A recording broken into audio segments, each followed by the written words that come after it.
Gérer les écosystèmes de façon durable. Dans cette séquence, on va se poser sur deux points. D'abord, on parlera de l'ingénierie écologique, dont vous avez certainement décrit certains projets en classe. Puis, on s'attardera sur un projet de gestion durable de la forêt tempérée, notamment la forêt française et européenne.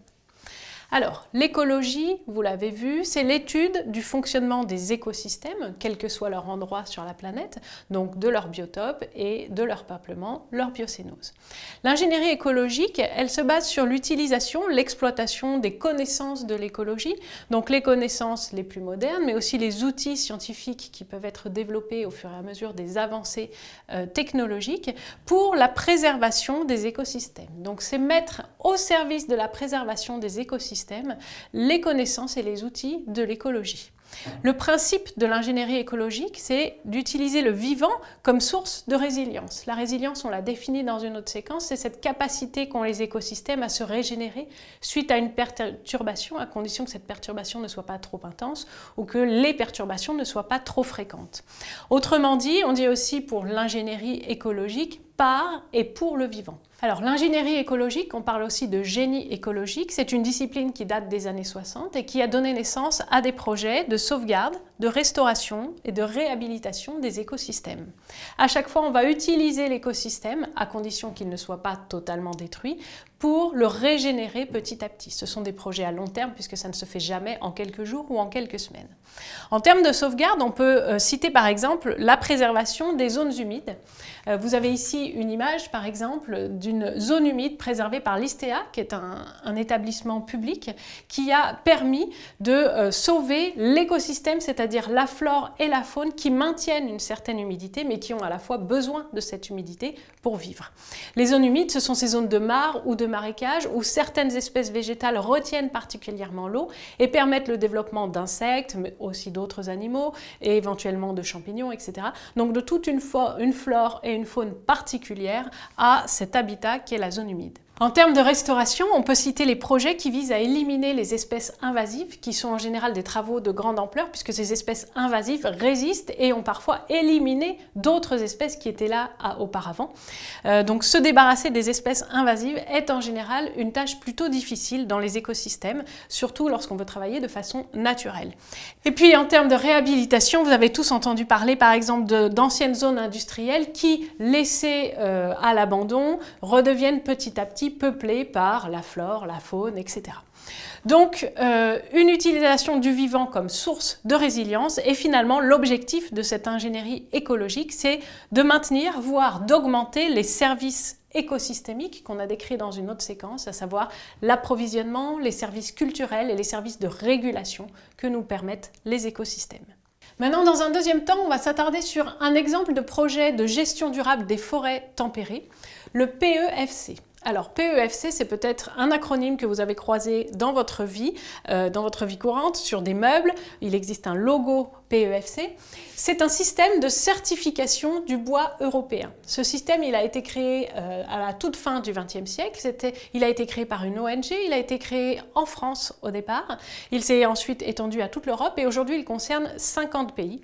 L'idée est de certifier l'origine et la bonne qualité en termes environnementaux, en termes de durabilité du bois européen. Ce système PEFC, il a été soutenu à la base par des associations de protection de la nature, les pouvoirs publics et des entreprises de la filière bois, c'est-à-dire des entreprises qui utilisent le bois pour des constructions, pour des meubles, pour produire du papier ou pour l'exploitation des forêts au sens large. Ce projet, il vise à produire de façon durable du bois qui va ensuite être utilisé un petit peu partout et il est basé donc sur la protection et l'exploitation raisonnée des forêts européennes au départ, mais aujourd'hui ça s'est étendu un petit peu partout dans le monde. Cette exploitation des forêts, elle passe par plusieurs engagements. Pour être labellisé PEFC, il faut par exemple s'engager au niveau de l'exploitation de la forêt à n'utiliser aucun OGM ni pesticide, ni à répandre non plus des boues d'origine industrielle par exemple. Il faut ensuite s'engager à favoriser la survie et la vitalité, évidemment des essences d'arbres qui vont être exploitées, mais aussi la vitalité et la survie de toute la faune et la flore des forêts, et notamment le maintien du gibier. et des autres animaux, mais aussi le respect des sols et aussi le respect des zones humides, des mares, des petits ruisseaux qui peuvent courir dans la forêt.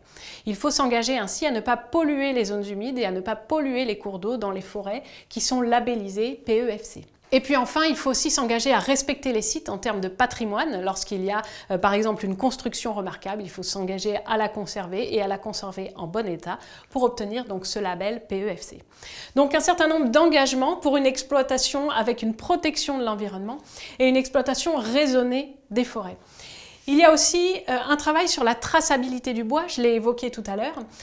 En effet, lorsqu'une forêt est exploitée, on part évidemment d'un propriétaire, celui qui détient le terrain sur lequel la forêt pousse, mais ce propriétaire n'est pas forcément celui qui utilise ou qui exploite le bois derrière. On part donc du propriétaire, ensuite il y a intervention de l'exploitant, celui qui va cultiver, éventuellement couper le bois. Il y a ensuite intervention d'une ou plusieurs entreprises qui vont récupérer le bois pour des meubles, on l'a dit, pour de la construction, pour du papier, etc. Et puis il y a enfin éventuellement des distributeurs.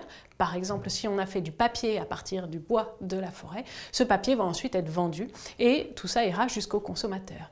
Eh bien, la traçabilité, c'est savoir d'où vient le bois que le consommateur récupère et être capable de reconstituer la chaîne des intervenants pour savoir exactement ce qu'a subi le bois depuis la forêt du propriétaire jusqu'au consommateur.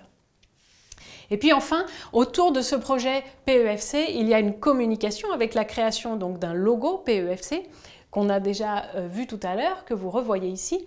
Et puis la proposition de formation pour des étudiants ingénieurs qui travaillent sur les forêts, qui travaillent sur l'eau, etc. Et puis une promotion, des campagnes de promotion des productions durables, notamment la production donc durable du bois français. Il y a donc un engagement à différents niveaux, du producteur jusqu'au transformateur, etc. Et bien évidemment, cela rejoint une dimension éthique qu'avaient déjà les projets d'ingénierie écologique, puisque gérer les écosystèmes de façon durable, c'est aussi un engagement éthique à long terme pour préserver les écosystèmes, notamment pour les services qu'ils nous rendent.